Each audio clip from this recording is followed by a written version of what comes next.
Total, masaya naman kami. Kami naman yung inabandon. Balik kapuso ang multi-awarded actress na si Jacqueline Jose via Mundo Mo'y Akin. Kung saan may trabaho na maganda, doon tayo. Okay naman. First of all, si Andoy is my friend. Hindi naman ako bibigyan niya ng so-so lang. Gusto ko yung character. Despite her work schedule, Jacqueline is able to juggle her time for her family. Sa tatlo, si Andy, my son, and Ellie, my apo. Hindi mo yata mababago ang pagiging isang ina kahit na magkaroon pa siya ng anak. Ganun pa rin yung bangon na, kain na. I'm lenient naman ever since. Pero mas meron lang guidance ngayon na saan ka pupunta? Ingat. Ganun. Balitang pumunta si Andy Eigenman sa London para dalawin ang kanyang dating nobyong si Jake Ejercito. Aware din ba si Jacqueline na nagkabalikan ng dating magkasintahan? Oo, pero hindi ko pwedeng sagutin. Ayoko nang mangialam, sabi ko. Ayoko nang magalit sa akin yung anak ko. Hindi na ako mangingialam. At saka, yung before naman, may nag-ask lang ng question. I answered the question lang.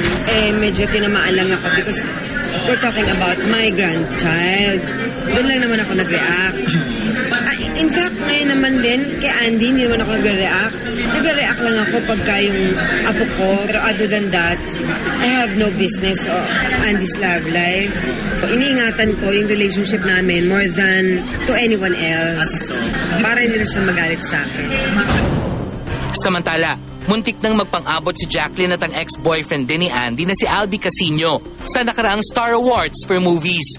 Halos magkasunod lang kasi silang dumating. Hindi kami nagkita.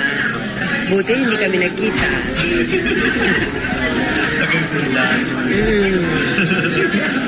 At ayoko siyang makita. Kung dumating ako sa red carpet, seconds lang daw. Nadyan ang may kapal na huwag kaming magkita. Hindi ko siya nakita. I respect that, diba? It's not comfortable naman for anyone involved, diba? That's her emotion. Sariwa pa raw kasi kay Jacqueline ang ginawang pagtalikod ni Albi sa kanyang anak na nooy nagdadalang tao. Si Albi ang tinuturong ama ng dinadala ng batang aktres. I wouldn't want anyone to hurt my grandchild's feelings.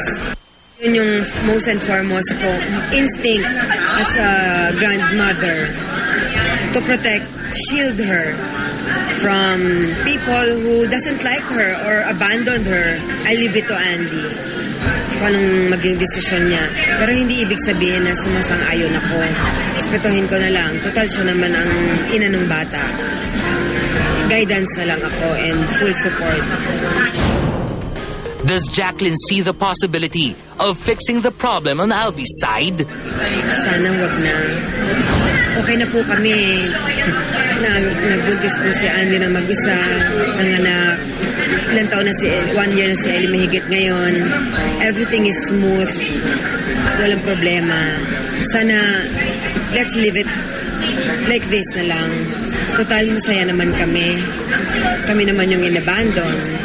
Di, hayaan na lang kami na nakabangon na. I'm very happy, ecstatic for her. She's doing well now, so that's good for her. Diyan umiikot ang mundo ko. Mundo mo ay akin. Nilang tatlo.